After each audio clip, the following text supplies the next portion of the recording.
así que hubo lanzado al demonio, habló el mudo, y se maravillaron las turbas. Mas algunos dijeron: por arte de Belcebú, príncipe de los demonios, expulsa a los demonios.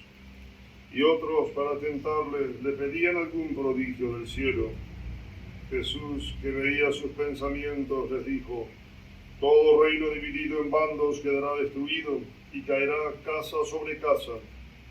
Si Satanás está también dividido contra sí mismo, ¿cómo subsistirá su reino?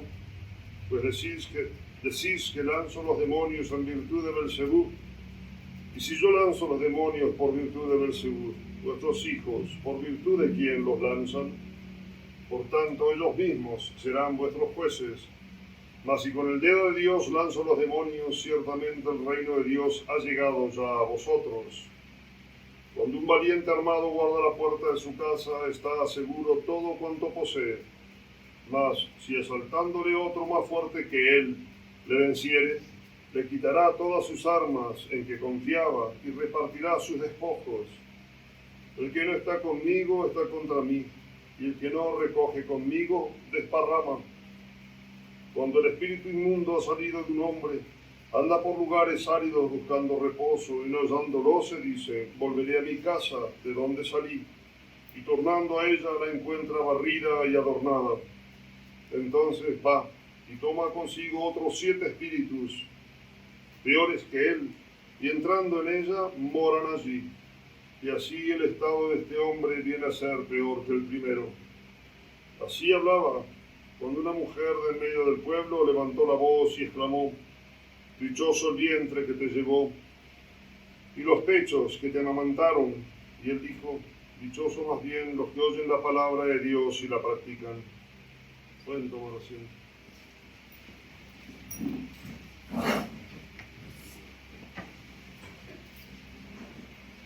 La epístola está tomada de la carta del apóstol San Pablo a los Efesios.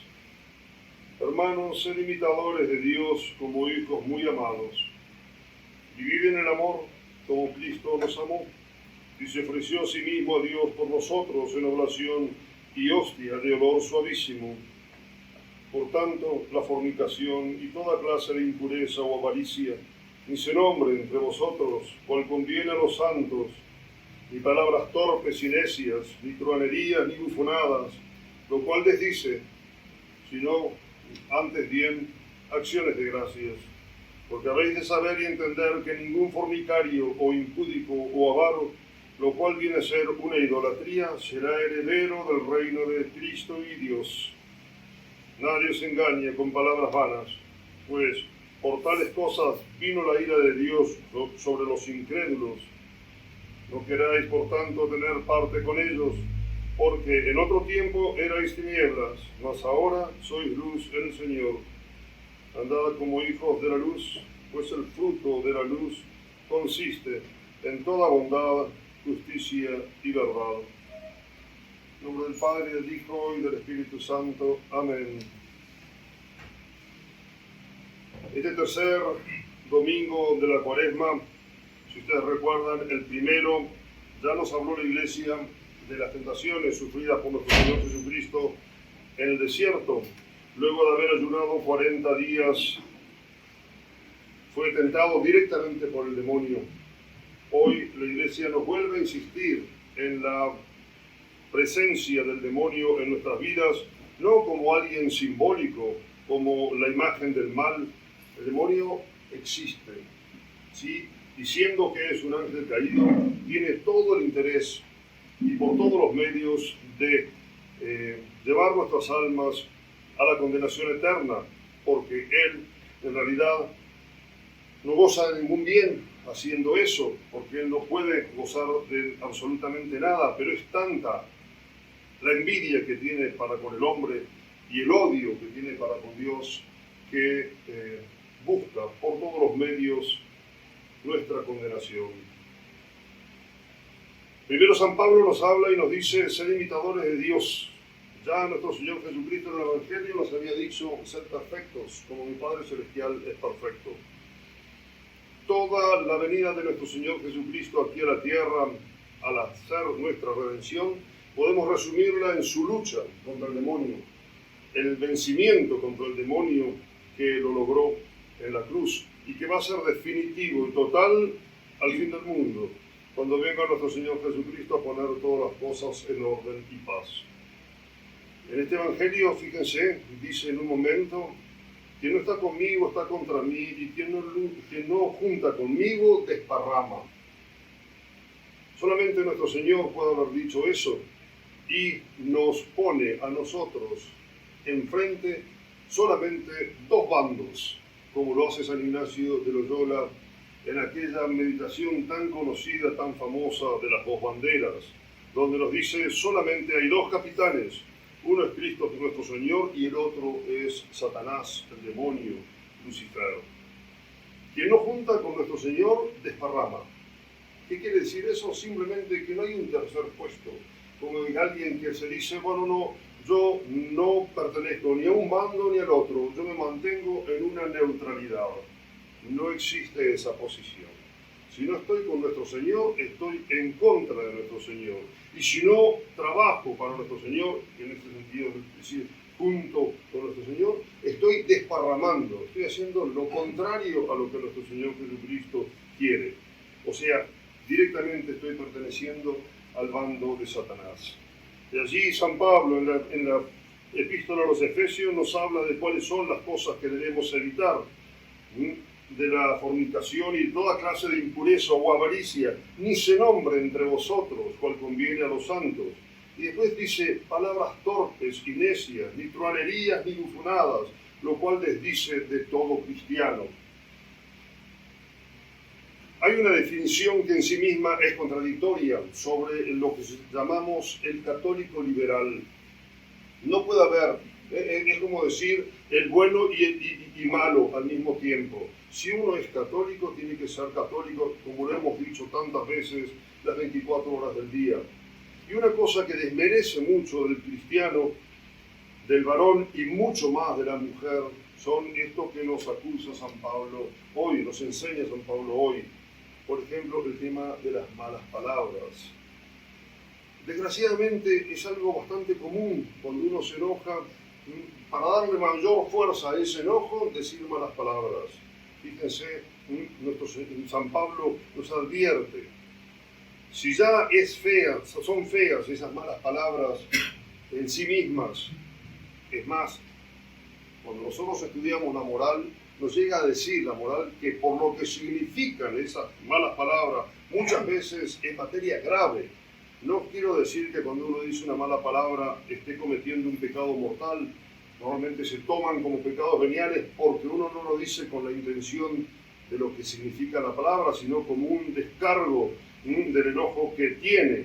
Pero precisamente es muy importante el saberse sujetar, porque el mal ejemplo que nosotros podemos producir, a veces, lo digo con tristeza, se da hasta en los mismos sacerdotes, por querer dar fuerza a una frase, una cosa, dice una palabra que no sé quizás si llega a ser mala palabra en sí, pero es una palabra fuerte, grosera, que a veces puede llegar hasta incluso escandalizar a alguno que lo escuche, especialmente a los niños, que en la formación, en la educación, hay que educarlos en el amor a la pureza total, que ni siquiera de la boca salgan esas cosas tan feas. Aquí San Pablo nos lo está explicando. Y después en el Evangelio tenemos la curación, este milagro que dice, donde nuestro Señor Jesucristo cura a un endemoniado que lo tenía mudo, a este pobre poseso. Dice: el demonio fue echado y el mudo habló. Los santos padres, cuando comentan este Evangelio, normalmente lo aplican a la mudez, especialmente en la confesión, cuando uno le toca decir sus pecados. San Juan Bosco decía, ya en aquella época, quizás no sea el pecado común ahora, porque la gente en ese sentido es como, disculpen el término, más cara dura, pero el tema de la vergüenza en la confesión. No, si yo digo este pecado, quizás el Padre se enoje conmigo, o qué va a pensar el sacerdote de mí. Y entonces el demonio nos invita a que lo callemos. Ustedes saben las consecuencias de eso. Si es un pecado mortal el que uno calla en la confesión, pues toda esa confesión fue inválida. Esa confesión a su vez fue sacrílega. No se me perdonó ningún pecado de los que confesé. Eso estoy hablando si el pecado que estoy callando lo hago a propósito, no por olvido. Pero realmente, no solamente no salgo perdonado de la confesión, sino que salgo con un pecado más y con la obligación de hacer otra buena confesión diciendo todo y también ese último sacrilegio que acabo de cometer. Nuestro Señor echa al demonio que nos hace mudos, especialmente en la confesión de nuestras almas, por medio de su gracia y de la valentía que hay que tener. San Juan Bosco decía precisamente que uno de los pecados más comunes en los niños era el callar el pecado por miedo al sacerdote, por ejemplo, o por miedo al qué dirá el sacerdote, porque en el fondo es el único que se va a enterar. Y causa eso después una carga terrible en la conciencia que la única forma de sacársela encima es haciendo solamente una buena confesión. Es verdad, si no hay tiempo, se está muriendo con un acto de contrición perfecto, alcanza, pero cuán peligroso es acostumbrarse a ser mudo en la confesión. Y les voy a decir más, los sacerdotes, cuando nos toca, por ejemplo, dar catecismo y preparar a los niños para la confesión, siempre les decimos, es verdad que cometer un pecado a veces es una gran vergüenza en la persona que lo cometió y después entonces muy difícil de poder decirlo. Pero así como sabemos los sacerdotes que un pecado es una enorme traición a Dios, sabemos por otro lado que en el momento de que la persona, el penitente, se arrodilla delante del sacerdote y dice su pecado, está mostrando una enorme valentía. Y si por un lado pensamos en aquel momento que cometió el pecado fue un gran traidor, ahora es un gran arrepentido y un gran valiente que se atreve a decir el pecado para ser perdonado. Y esto se los digo a los niños o a aquellos que les cueste de alguna forma, alguna vez decir algún pecado que sea muy vergonzoso. Lo primero que tienen que hacer al arrodillarse en el confesionario es decirle, más de cuando hace que no se confesó, Padre, hay un pecado que me cuesta mucho decir. Y entonces el sacerdote, por este lado o por aquel, le va a ir buscando la vuelta hasta que la persona lo diga, le va a ayudar, lo va a animar, porque es muy importante esto y muy peligroso para las almas, porque el demonio va enredando con esa primera tela de araña, pero que después se convierte en una soga o cadena muy fuerte de la que es muy difícil salir. Dice también nuestro Señor, nos habla de la posibilidad de los pecados reincidivos, lo que se llama también en la moral los reincidentes en el pecado. También entra dentro de esto que acabamos de decir del católico liberal, que si es católico cuando se viene a misa, se confiesa un rato antes, después sale a la calle y vuelve a ser un pecador como si nada hubiera pasado. Nuestro Señor habla del pecado de reincidencia y lo pone como gravísimo, dice, porque el estado de aquel que estaba limpio y había echado de su alma los pecados mortales, lo había echado al demonio. Viene el demonio, encuentra que el alma está limpia, está en gracia de Dios, busca otros 7 peores que él y el estado entonces, una vez que logra entrar, pasa a ser peor que el momento anterior. Inmediatamente surge la cuestión de decirle entonces, Padre, conviene quedarme con uno solo, a que no vengan 7 más. Bueno, pues con ese solo me voy al infierno. Y como no tengo que irme al infierno, tengo que pelear contra ese que he hecho y que sé que va a volver, y va a volver con muchísima más fuerza que antes. ¿Cuántas veces pecadores que se han arrepentido, confesado sus pecados, luego dicen, Padre, antes yo no tenía las tentaciones que tengo ahora estoy en gracia de Dios, antes y tengo unas tentaciones horribles, espantosas, pensamientos, miradas que se me ofrecen de ofender a Dios? Es el demonio que está intentando volver a entrar, golpeando en esa alma que se le escapó y que ya está bajo la gracia de Dios, bajo el templo vivo del Espíritu Santo. Antes, cuando vivía en pecado, no tenía tantas tentaciones, lógico, porque el demonio ya no tenía ningún interés, ya lo tenía bien apresado, ya lo tenía bien sujeto. Entonces pensemos que cuando nos arrepentimos, cuando nos salimos de las manos del demonio, ese ser que nos odia, siempre tengamos ese pensamiento, el demonio nos odia, nos quiere llevar al infierno junto con él, quiere que nosotros también odiemos a Dios por toda la eternidad. No le demos el gusto, tanto hizo nuestro Señor Jesucristo para rescatarnos. Entonces pensemos siempre que el vivir en gracia de Dios va a constituir siempre en un constante combate. Milicia es la vida del hombre sobre la tierra y nos toca siempre guerrear contra los enemigos del alma, el demonio, el mundo y la carne. Que el demonio siempre está detrás del mundo y también de la carne, incitándonos a nosotros a los pecados de impureza. Pensemos lo grave que es el pecado de reincidencia. ¿Cuántos pecadores van y se confiesan? Y el demonio debe estar ahí al lado del confesionario, mirándolos y riéndose para sus adentros, diciendo: este sonso se está confesando ahora y yo dentro de 10, 15, 20 o una hora lo hago pecar de nuevo porque ante la menor tentación vuelve a caer. Deus non irridetur, nos dice San Pablo. De Dios no se burla nadie. Es verdad que los perdonan 1, 2, 5 y hasta 70 veces 7, o miles, millones de veces si hace falta. Pero hace falta el arrepentimiento, hace falta el propósito de enmienda.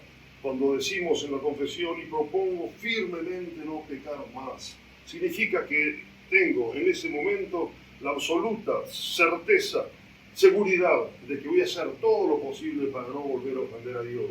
Y si yo ya estoy dispuesto a que cuando termine la misa, a la primera ocasión de pecado, vuelvo a caer, entonces no tengo propósito de enmienda. Luego esa confesión se convierte también en sacrílega. Les digo esto simplemente porque cada vez hay que ir afinando más y esto de la confesión es algo realmente muy importante. Nuestro Señor pone el ejemplo del reino dividido del demonio y estaba en el medio de la prédica y una mujer admirada de nuestro Señor dice: bienaventurados, como dice, bien dichoso el vientre que te llevó y los pechos que te amamantaron. Nuestro Señor, haciendo una distinción de una maternidad puramente natural, dice: más bien bienaventurados aquellos que escuchan la palabra de Dios y la ponen en práctica. Pero ¿cómo? ¿No decíamos que la maternidad divina, y gracias a la maternidad divina la Virgen tiene todas las letanías, todas las advocaciones, las podemos apoyar siempre en la maternidad divina? Sí, es verdad. Acá nuestro Señor se está refiriendo solamente a una maternidad natural, los pechos que te amamantaron. La Virgen es lo que es por ser la Madre de Dios, pero también porque, escuchando la palabra de Dios, la llevó a la práctica, sin cometer en toda su vida la más mínima falta, la más mínima imperfección. Ella cumplió al pie de la letra aquello de ser perfecto como mi Padre Celestial es perfecto. Pidámosle a ella, que es nuestra buena Madre del Cielo, esa constante ayuda que necesitamos para saber resistir al demonio.